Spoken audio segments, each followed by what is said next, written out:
Nesse vídeo vamos falar um pouco sobre os termos utilizados nesse mundo dos investimentos, né? E vamos falar também um pouco sobre perfil, né, de perfil pessoal. Bom, termos utilizados, temos aqui a inflação. O que é a inflação? A inflação é exatamente aquilo que corrói o nosso poder de compra. Por exemplo, quando você com R$100 você compra um determinado produto em um ano, e no ano seguinte, para você comprar a mesma coisa, você precisa de R$110, isso quer dizer que é porque o dinheiro desvalorizou, exatamente devido à inflação. Então, possivelmente o bem ele aumentou de preço ou a moeda perdeu valor. Tá certo? Então, a inflação é exatamente isso. É o percentual do encarecimento das coisas que faz você perder dinheiro e seu dinheiro perde valor. Por exemplo, se você tivesse botado R$100 debaixo do colchão quando houve a transição da URV para o real lá em 1994, hoje você possivelmente teria menos de R$10. O poder aquisitivo hoje seria de menos de R$10 e não mais o poder aquisitivo de R$100.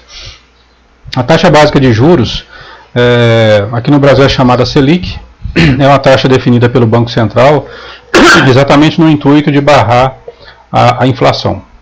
Então, quando a inflação ela está muito alta, né, igual aconteceu aí uns tempos atrás, que nós tivemos a taxa Selic que foi a 13,75, hoje ela está a 10,75, mas ela está subindo. Né? A gente teve aí uma política de redução de taxa, mas começou a subir novamente a taxa exatamente por causa da inflação que está persistente e com relação também a gastos do governo. O governo gastando muito, a tendência é exatamente a gente ter problemas com a inflação. Então a taxa de básica de juros, que é a Selic, ela tende a subir. Essa taxa básica, como eu disse, ela é utilizada exatamente para reduzir a inflação. Por quê? Porque a inflação é realmente quando você tem muita demanda, muita gente comprando, né? Então os preços aumentam. E a taxa básica de juros, quando ela aumenta, ela exatamente encarece o crédito e encarece também aquele percentual que você paga no cartão de crédito, o percentual que você paga de juros nas lojas, quando você vai comprar um carro, quando você vai comprar um apartamento. Então a tendência é exatamente barrar o consumo. Tá? É chamada Selic. Juros simples é exatamente o juro aplicado sobre um determinado valor e sempre sobre o mesmo valor. Exemplo, você vai aplicar 10% em cima de R$100 durante 5 meses. Então no primeiro mês você tem um valor, vamos falar de 10% sobre R$100. Então você tem no primeiro mês, você tem R$10, né, sobre R$100, R$10. No segundo mês mais R$10, no terceiro mais 10, e no quarto mais 10 e no quinto mais 10. Então você veja bem que o juro, o valor, ele é exatamente constante. Agora, quando você tem abaixo ali juros compostos, que é a beleza, a maravilha da coisa do mercado financeiro e que te faz realmente acumular patrimônio e ganhar dinheiro, é exatamente o juro composto. Por quê? É juro sobre juro.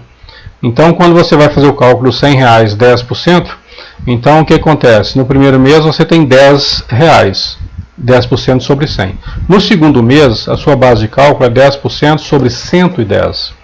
Então, no segundo mês, são R$11. No terceiro mês, já é exatamente 10% sobre os seus R$111. Aliás, sobre os seus R$121. E assim vai sucessivamente, é sempre juro sobre juro. Então você aplicou a taxa de juros sobre o capital inicial.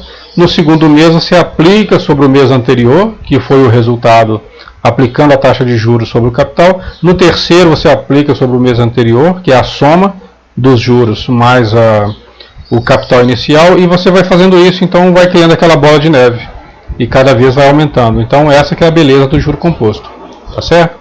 Bom, tributação é exatamente, infelizmente você tem que pagar imposto sobre o seu lucro. Então a gente chama de ganho de capital. Exemplo, vou dar um exemplo no carro, por exemplo, você comprou um carro a 30 mil, se você vende ele a 40 mil, você teve um ganho de 10 mil. Esse ganho de 10 mil é chamado ganho de capital. E aí você tem que pagar imposto sobre esse valor que você ganhou, tá certo? E nós temos um imposto de renda, não necessariamente sobre o carro, mas por exemplo, se você compra uma ação e depois que você vende uma ação mais cara, você é tributado no imposto de renda, que hoje está 15%. Se você compra um fundo imobiliário e você vende ele mais caro, essa diferença tem que pagar 15%. e por aí vai, tá certo?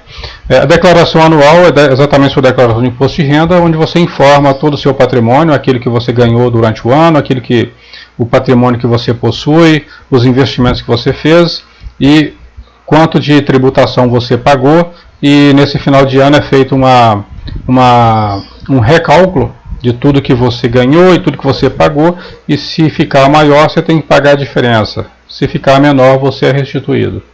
Ok? Ativos. Aqui vamos falar de ativo e passivo. Ativo é um determinado bem ou patrimônio que coloca dinheiro no seu bolso. Exemplo, ações. Ações é um ativo, né? Porque as ações, quando sobem, você ganha dinheiro. E as ações te pagam dividendos. Então ela te proporciona ganhar dinheiro. Você tem, por exemplo, um carro. E esse carro você aluga para Uber. Então esse carro põe dinheiro no seu bolso. Ele é um ativo. Você tem um apartamento alugado. Esse apartamento está alugado, te retorna dinheiro. Então ele é um ativo. Tá certo? Você tem um carro e esse carro é de uso pessoal. Você não ganha nada com esse carro. Esse carro é o que? É um passivo. Porque você gasta com combustível, você gasta com manutenção, você gasta com pneus e você gasta com um monte de outras coisas. Ele é um passivo porque ele tira dinheiro. Você tem uma casa onde você mora. Essa casa, apesar de muitos falar que é um ativo, ela não é um ativo, ela é um passivo, porque ela tira dinheiro do seu bolso. Você tem despesas com manutenção, você tem despesas com condomínio, você tem N outros tipos de despesa com essa casa. Ok? E você deixa de pagar o aluguel, mas ok, mas se você observar bem, você vai ver que você paga o custo de oportunidade de ter uma casa de 400 mil reais, ele não compensa se você, por exemplo, pegasse esse valor de 400 mil reais e investisse. Você vai ganhar muito mais com o valor da casa de 400 mil reais, onde você consegue pagar o seu aluguel e ainda no final das contas sobra para você.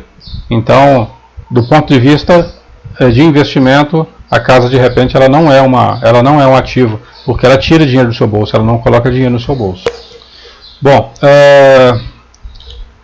nós temos aqui um novo assunto que é risco, né? A questão de risco, evitar ou minimizar. É aquela coisa, o risco está diretamente ligado ao retorno do investimento.